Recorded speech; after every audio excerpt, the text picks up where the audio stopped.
They walked into my office with smiles. They weren't carrying weapons. They were carrying laptops. And I knew immediately. This was going to be the most dangerous meeting of my presidency. Not because of what they brought, but because of what they wanted to take. 3 months ago, my office, the delegation arrives, United Nations Development Program, World Bank representatives, tech executives from corporations you'd recognize instantly if I named them. They said they had a gift, an opportunity, a chance to bring Burkina Faso into the future. They called it the Universal Digital Identity Initiative. 54 African nations already in discussions, billions of dollars in funding, infrastructure, technology, modernization, progress, everything a developing nation could want. All we had to do was say yes. I said, "Tell me what yes actually means." The lead negotiator smiled. Professional, practiced. He'd done this pitch dozens of times in dozens of countries. Every citizen gets enrolled. Simple process, quick, efficient. We scan fingerprints, capture facial recognition, record iris patterns, collect voice samples. All stored securely in the cloud. All linked to one identification number. All accessible through one mobile app. I said, "Where's the cloud?" "Distributed servers, multiple jurisdictions, maximum security." I said, "Which jurisdictions specifically?" "Primarily North America and Europe, backup facilities in Asia." I said, "So not Africa?" He paused. "Just a second." But I caught it. "Well, Mr. President, the infrastructure requirements are substantial. Africa doesn't currently have the capacity for..." I cut him off. "We don't have capacity because nobody builds capacity here. We don't have infrastructure because nobody invests in infrastructure here. We don't have technology because everyone sells us technology instead of teaching us to build it. So your solution to our lack of infrastructure is to store our most sensitive data on your infrastructure in your countries under your laws?" The room got quiet. But I wasn't done. Because I'd read the document. All 73 pages. While they were expecting me to skim the executive summary, I was reading the fine print.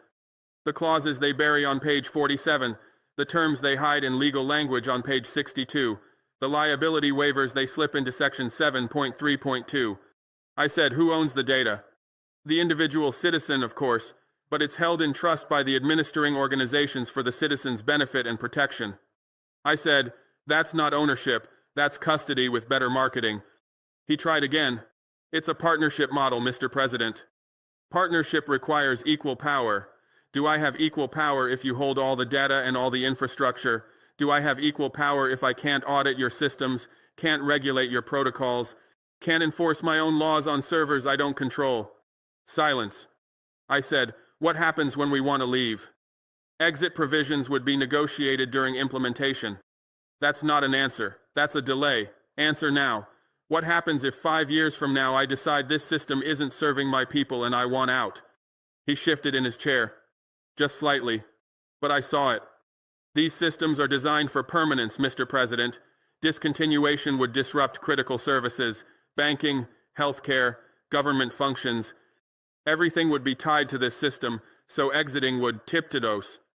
Would destroy our country's functionality unless we stay dependent on you. That's not partnership. That's a trap with a smile and a handshake." The delegation exchanged glances. They weren't used to this. They were used to presidents who nodded, ministers who signed, governments that complied. I kept pushing, because every question revealed more truth, every answer exposed more control. "Who has access to the data?" "Only authorized personnel for legitimate purposes." "Define legitimate purposes." "As determined by the Multi-Stakeholder Governance Board." "Who sits on this board?" "Representatives from participating governments, implementing organizations, technical partners, civil society observers." "How many African representatives?" "Proportional to participation levels." "So we get outvoted in decisions about our own citizens' data. We get minority representation in governance of information about our own people. We get to watch while foreigners decide what's legitimate and what's not." He didn't answer that one. I leaned forward, looked him straight in the eye, and said what I'd been thinking since page 1 of their document. "Let me make sure I understand what you're actually asking. You want biometric data on every Burkinabe citizen.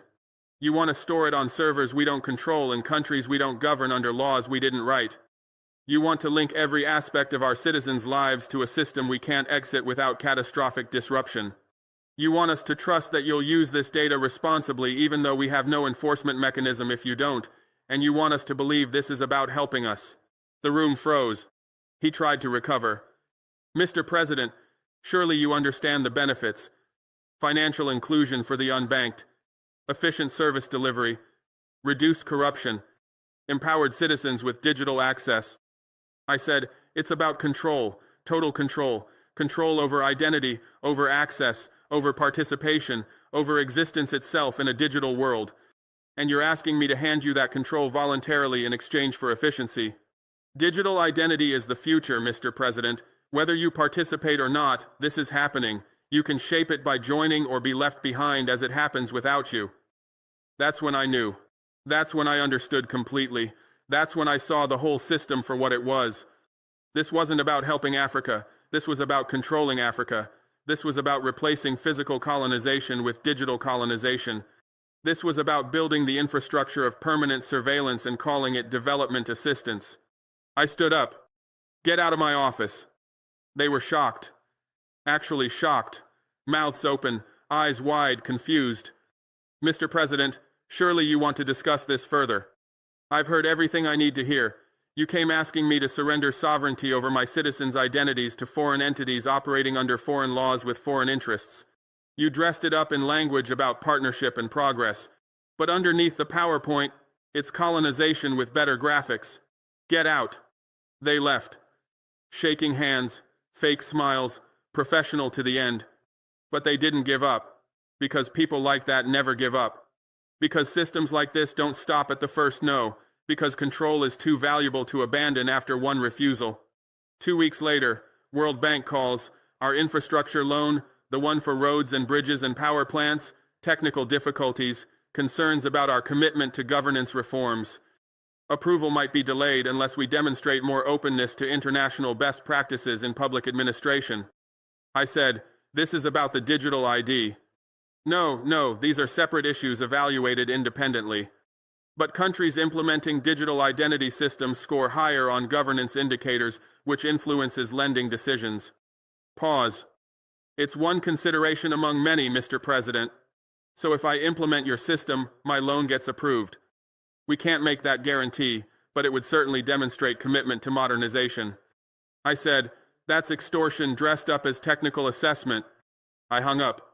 1 month later, 3 major NGOs operating in Burkina Faso, education programs, healthcare initiatives, agricultural projects, all receiving notices, their European funding was under review.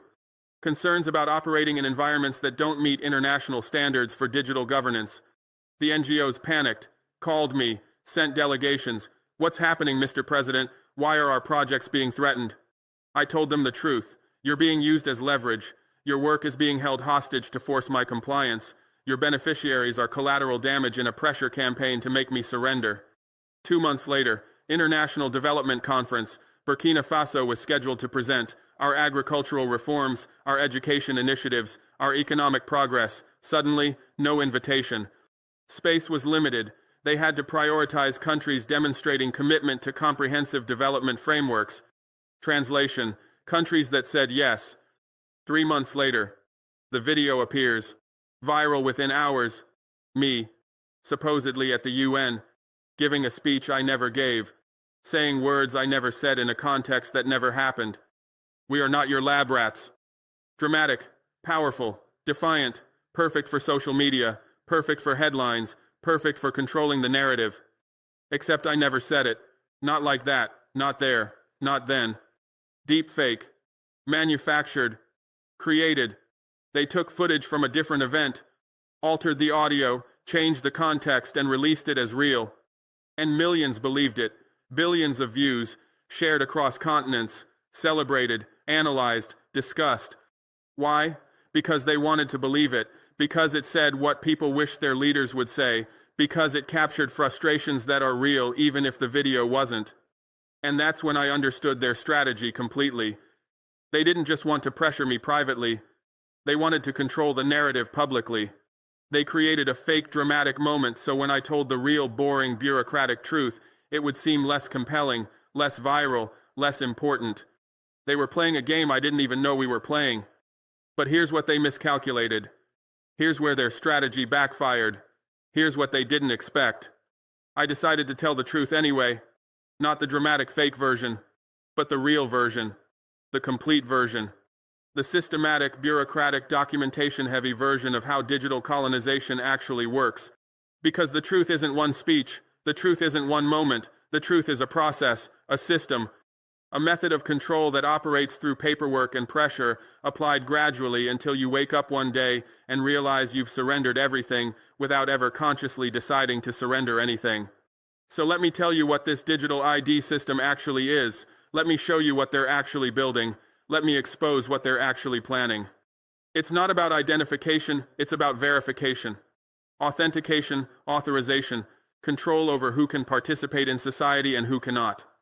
Right now, your identity is verified by documents your government issues: passport, ID card, birth certificate, physical documents controlled by your government under your laws. But in their system, identity becomes digital, identity becomes data, identity becomes dependent on their infrastructure, their algorithms, their decisions. And here's what they don't tell you in the promotional materials. Here's what's buried in page 47 of the implementation protocol. The system isn't just storing your biometric data. The system is creating a social graph, a network map of every relationship, every transaction, every interaction, every movement, every behavior. You use your digital ID for healthcare. They know your medical history. Banking, they know your transactions. Education, they know your performance. Employment, they know your work history. Travel, they know your movements. Government services, they know everything. All of this data, collected continuously, analyzed constantly, used to build a comprehensive profile of who you are, what you do, who you know, where you go, what you believe, how you behave. And that profile doesn't belong to you. That profile belongs to them. They call it identity management. I call it surveillance infrastructure. They call it efficient service delivery. I call it social control.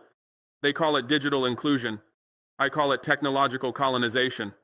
Because once this system is implemented, once every citizen is enrolled, once every service is linked, they don't need armies to control you. They don't need police to monitor you. They don't need obvious oppression to manage you. They just need to control the system. They just need to decide who gets access and who doesn't. They just need to flip the switch. Citizens saying things you don't like? Flag their identity.